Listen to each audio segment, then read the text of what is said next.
tout le monde. Aujourd'hui, on est encore chez Motors Avenue. Dis donc, on n'arrête pas de faire des tests chez eux en ce moment. En même temps, vous verriez le choix qu'il y a dans la concession, c'est exceptionnel. Vous avez toutes les marques ici. Aujourd'hui, presque une exclue en fait, parce que cette moto-là, personne ne l'a vue. Elle vient d'arriver tout pile à la concession. Et c'est une marque qui me disait quelque chose au nom, mais en même temps qui me disait rien, parce que j'en avais jamais vu. C'est une Moto Morini Siemenzo, qui pourrait être littéralement le nom d'une Ferrari, que j'aime beaucoup. C'est un 650 de 60 chevaux qui coûte 7000 balles et qui a un look que j'aime beaucoup. On va parler un petit peu de tout ça. Il fait extrêmement froid aujourd'hui, sachez-le. Le moteur est un petit peu la base de la ER6, même s'il a été modifié pour avoir plus de couple et un peu moins de chevaux. Ça, c'est donc encore une fois moto d'essai chez eux. Donc vous pouvez l'essayer.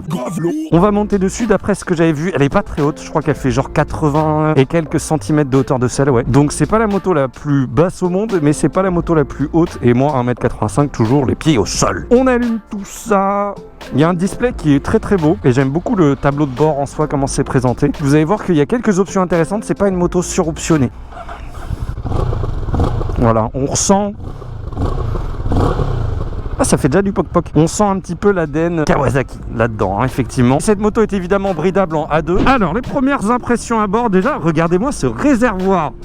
Et je l'aime beaucoup. J'aime beaucoup le style de cette moto. Si j'ai bien compris, si je ne m'abuse, point. C'est un ancien de chez Ferrari qui a aidé à la conception et à la reprise un petit peu de la marque. On le retrouve un petit peu dans le style. Je pense que vous l'avez déjà vu un petit peu, mais on fera le tour tout à l'heure. Il y a vraiment une patte, je trouve, qui est très sympathique. Et quand je suis entré la première fois et que j'ai vu cette moto-là chez Motors Avenue, je l'ai tout de suite remarqué. J'ai fait, oh, qu'est-ce que c'est que ce truc-là? J'ai jamais vu. Oh là, qu'est-ce que c'est? C'est une moto qui se remarque. Mais en tout cas, en termes de premières impressions, quand on s'installe dessus, comment se sent-on, les amis? Alors, on sent plutôt bien. Il y a un guidon qui est assez classique, qui nous amène un tout petit peu vers l'avant, mais c'est très léger. Globalement, on est très droit. Le réservoir nous maintient super bien. Je suis bien calé avec les jambes quand même. Je suis grand, il n'y a pas de souci. Je suis vachement bien calé aussi au niveau des pieds. Ça donne une bonne position. Ça inspire pas la sportivité. Ça inspire la balade. On va voir comment elle se comporte dans les virages. Et d'ailleurs, on va tout de suite y aller dans les virages. Comme ça, on fait ça maintenant. Vous avez l'action et on se retrouve juste après.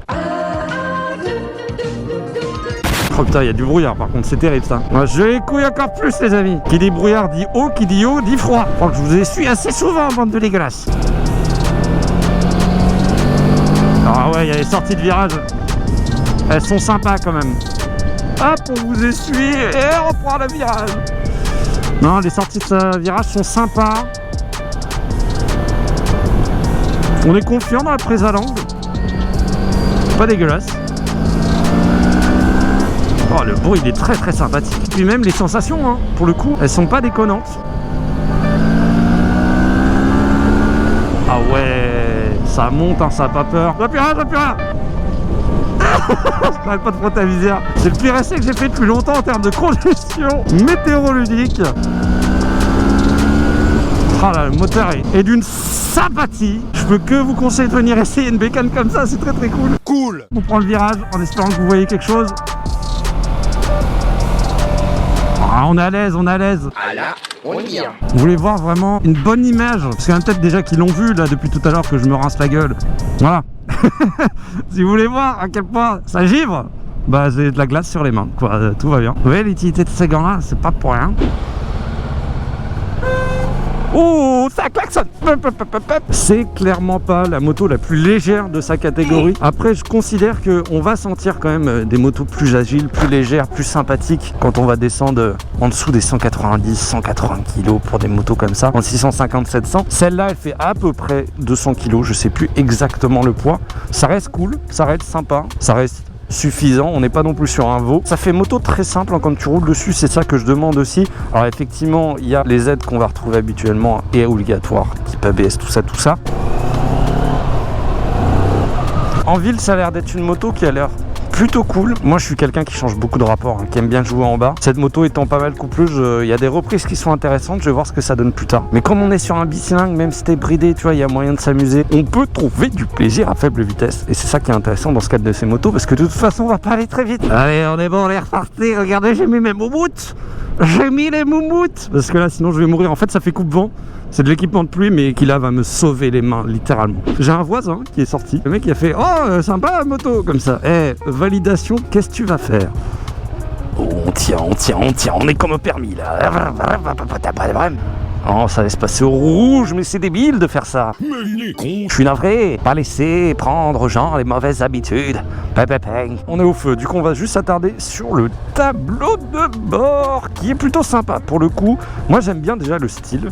Ensuite, au niveau des infos, je trouve qu'on retrouve ce qu'il faut. On a le trip, l'essence avec une jauge. Combien il nous reste de kilomètres avant de tomber en panne, le kilomètre à l'heure, la vitesse engagée qui est au milieu du contour, la moto qui chauffe, tiens, ventilateur qui s'est déclenché, la température moteur, l'odomètre en dessous, l'heure en haut à droite, et on peut aussi connecter son intercom à la moto et on peut gérer sa musique grâce à ça. Combien de temps avant la prochaine révision, le trip 2, la température de haut, le voltage de la batterie et aussi la pression des deux pneus. Et ça c'est cool pour une moto qui coûte ce prix-là. Là les freins sont encore en rodage, mais pour vous dire directement, et ce qui est assez cool, j'ai direct un très bon feeling avec le frein arrière. Le frein avant je l'ai pas encore trop utilisé vu qu'on est beaucoup en ville. Un petit truc que je trouve dommage, et ça s'applique à cette moto et aussi à pas mal d'autres au final, parce qu'on retrouve ça de plus en plus quand même sur des marques qui commencent à monter mais qui restent assez marginales quand même encore aujourd'hui, hein, dont celle-là. C'est les architectures moteurs qui sont dérivées de moteurs qu'on connaît déjà de plus grosses marques. Ici je vous avais dit c'est le moteur de R6N, c'est des moteurs très bons donc c'est ça qui est cool. On retrouve pas cette identité en termes de bruit que j'aime beaucoup sur des moteurs. Tu retrouves le bruit de la R6 et c'est dommage parce que j'aime bien, mais en même temps j'ai pas envie de me sentir sur une R6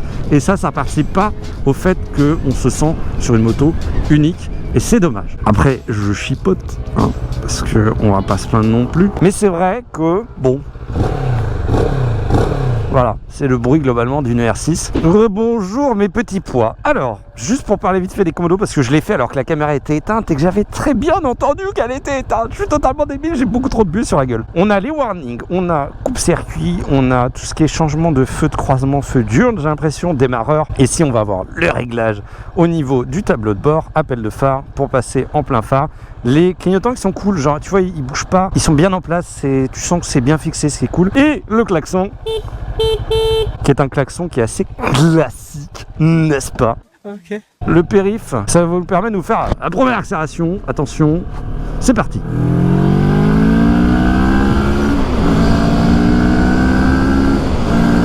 Oh,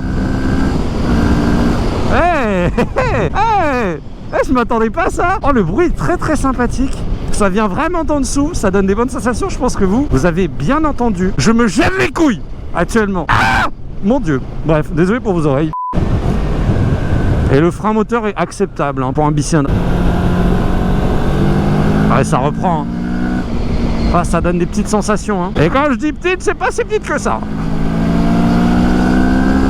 Appris à voler sur un orangé. Hop. Donc, arrêtons-nous ici. Je vais me réchauffer la gueule. Si, en essayant. Oh, c'était une Mégane RS. Alors, qu'est-ce qu'on peut en dire de cette belle machine? Parce que franchement, j'aime beaucoup le style. Le réservoir fait beaucoup. Ce que j'aime beaucoup, et ça c'est en général sur les motos, et on retrouve ça ici, et j'aimerais essayer de remettre mon gant sans tout enlever. Tout ce qui est la bavette qu'on va retrouver directement en léchage de roue. Ça évite de casser l'arrière de la moto qui a été designée et garder vraiment une cohérence. Et j'aime beaucoup, figurez-vous, cette moto elle est assez ronde, elle est pas très dans les formes pointues. Elle est dans des belles formes, et l'arrière représente bien ce petit truc là avec... un feu qui est assez minimaliste au final, mais c'est tout à fait sympathique. Ça me rappelle un peu la Trident sur certains points, avec un feu à l'arrière un peu rond. Un lèche-roi avant qui est très sympa. J'aime beaucoup le style, qui est mouillé, hein, tellement on se gèle les couilles. On a un feu avant qui est assez gros, c'est-à-dire ça fait littéralement la taille de ma main, avec un contour en LED. Je vais vous allumer ça. Voilà. Get ça ma gueule. Donc on peut passer soit d'un feu qui éclaire vraiment à un feu comme ceci. Donc moi je préfère celui-là, il est largement plus beau. On a un saut de vent qui est vraiment style, hein. Ça sert strictement à rien, mais ça évite d'avoir rien à ce niveau-là. J'apprécie la finition parce que pour moi il y a trop de motos qui laissent ça en plan avec un gros trou et c'est moche. Il faut acheter un truc qui coûte 100 balles pour essayer de donner juste une forme classique et logique à cette moto. On a ce petit aspect, ces petites plaques qui rappellent un peu l'état Scrambler parce qu'il y a une version Scrambler. Ça c'est la version STR, donc Street. Et il y a la version, si je ne me trompe pas, c'est SBR Scrambler. D'après ce que j'ai compris, le duo était pas fou sur cette moto, même si la selle est assez grosse. plus. La selle principale est assez confortable, elle est large, elle est plutôt molle. On est bien calé dedans aussi grâce au réservoir notamment. Du coup on pourrait faire des kilomètres avec ça. Après je sais pas à quel moment on aurait mal à notre petit fessier. Pour 7000 €, on a une très bonne moto, on a un moteur qui est très sympa. On dirait pas, quand on dit 60 chevaux aujourd'hui, on a l'impression que ça va pas nous donner de sensation. Et bah détrompez-vous, je m'amuse plus je trouve avec une moto comme ça que je peux vraiment pousser, avec laquelle je peux vraiment m'amuser, plutôt qu'une Street Fighter V4 que j'ai essayé très récemment. Et là t'es un peu frustré parce que à peine t'accélères, t'es même pas dans le tour que c'est fini, t'arrives déjà au virage et en plus tu risques de perdre ton permis à chacune des lignes droites que tu croises. Avec des suspensions réglables, avec des coloris qui sont cool, je crois que c'est le rouge que j'avais vu en premier chez Motors Avenue. Pour moi c'est une marque à surveiller celle-là, c'est une marque où pour vous dire si vous cherchez une moto, vous sortez du permis ou même vous cherchez une moto tranquille pour vous balader, c'est pas déconnant aujourd'hui un truc comme ça. Il y a le modèle Scrambler pour les gens qui préfèrent ça, qui recherchent un truc encore un peu plus atypique et un peu différent de ce qu'on peut retrouver. Pour tous les gens qui sont autour de Tours, je vous invite vraiment à venir essayer ça. Ça peut être une bonne surprise. À venir la voir en vrai, je pense qu'en vidéo ça rend plutôt pas mal, mais la voir en vrai ça pourrait être pas mal aussi. Faudette, fais-moi des crêpes.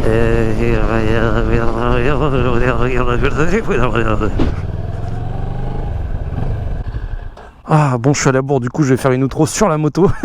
Merci à Motors Avenue Tours pour l'essai, hein. Comme d'hab vous connaissez, ça commence à devenir une certaine habitude. Dispo en essai, c'est que des motos d'essai autour de moi de toute façon. Donc tout ce qu'il y a dehors, vous pouvez l'essayer, c'est très cool. Et venez découvrir cette marque, que ça soit via ça, via les autres modèles, un trail, un scrambler. J'ai su la caméra et des bisous.